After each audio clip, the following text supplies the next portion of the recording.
جی بالکل، عورتوں میں ولیہ ہو بھی سکتی ہیں اور ہوئی بھی ہیں، اللہ اکبر، اور بہت بہت کامل ہستیاں ہوئی ہیں۔ چونکہ یہ اللہ کا قرب خاص ہے تو اللہ رب العزت ضرور عطا فرماتا ہے۔ صرف عورت بیعت نہیں کر سکتی کسی مرد کو، جیسے یہ پیری مریدی کا سلسلہ ہوتا ہے، آگے چل کے کو ہوئی تو اس کی وضاحت میں کر دوں گا، لیکن ولیہ بہرحال عورت بن سکتی ہے۔ اور میں جہاں تک میں نے ہسٹری پڑھی ہے نا جی، عورت جتنی جلدی مقام ولایت کو طے کر سکتی ہے شاید مرد نہیں کر سکتا۔ اس کی وجہ یہ ہے کہ جب بندہ عبادات کرتا ہے نا تو آپ کو پتہ ہے شیطان بھی حملہ کرتا ہے، جب لوگ دیکھ رہے ہوں تو ریاکاری بھی پیدا ہو جاتی ہے، حب جا بھی پیدا ہو جاتا ہے، بندہ خود پسندی میں مبتلا ہو جاتا ہے، بس اوقات لوگوں کی ہجوم کی وجہ سے بندہ عبادت اور ریاضت نہیں کر سکتا۔ عورت کو بنیادی طور پر چونکہ پردے کا حکم ہے، تو یہ اگر پردے میں رہے اور گھر میں رہے نہ تو اس کو زیادہ ریاکاری کا ڈر ہے، نہ ہی اس کو ہجوم کی وجہ سے عبادت مانے ہو سکتی ہے، اور نہ ہی یہ اپنے معاملات میں زیادہ طور پر دیکھا گیا ہے کہ یہ متاثر نہیں ہوتی ہے۔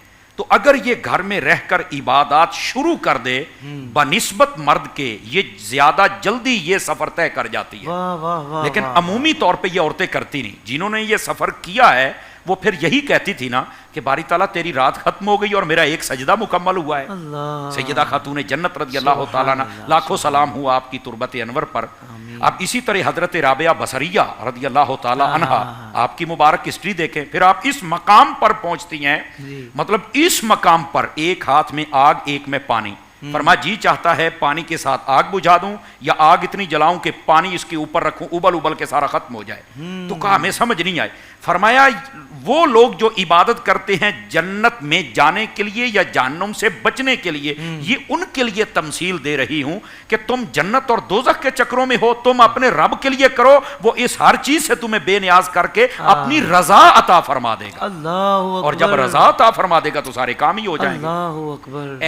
ایسی ولیہ بھی گزری ہیں، حضرت خواجہ نظام الدین اولیاء دہلوی رحمت اللہ تعالی علیہ، آپ کی جو والدہ تھیں یہ بہت بڑی ولیہ تھیں، اور اتنی بڑی ولیہ تھیں کہ ایک مرتبہ بارش نہیں ہو رہی تھی تو لوگوں نے کہا دعا فرمائیں کہ بارش ہو جائے۔ ان کے کسی فرد کو کہا، وہ اپنے گھر گیا تو اماں جی سے کہا کہ دعا کر دیں۔ آپ نے دعا کی تو کیا کہا، جب خلق خدا کو دیکھا نا تو دعا یہی کی، باری تعالیٰ جس نے ساری زندگی کسی غیر محرم کی بات نہیں نہ سنی اور کسی غیر محرم سے کلام نہیں کیا، اس کی دعا قبول کرتے ہوئے بارش عطا فرما دے۔ اللہ نے اسی وقت بارش عطا فرما دی۔ اور یہ کون تھی؟ یہ خود تھی جنہوں نے ساری زندگی کسی غیر محرم سے بات نہیں فرمائی۔ اللہ اکبر۔ تو عورتیں بہت بڑی بڑی ولیہ ہوئی ہیں، اگر ان کی ہسٹری دیکھیں تو یہ تو کمال در کمال ہے۔ بہرحال ہماری جو عورتیں ہیں اگر یہ مہربانی فرمائیں، ہمارے دین بہت آسان ہے، اس کی طرف یہ آ کے دیکھیں، اتنا آسان ہے۔ دیکھیں بعض لوگ سمجھتے ہیں کہ ہم ساری رات جاگیں گے تو ہی شب بیداری کہلائے گی، جبکہ مسلم شریف میں یہ حدیث ہے، پیر صاحب کی بلا تسلیم بھائی،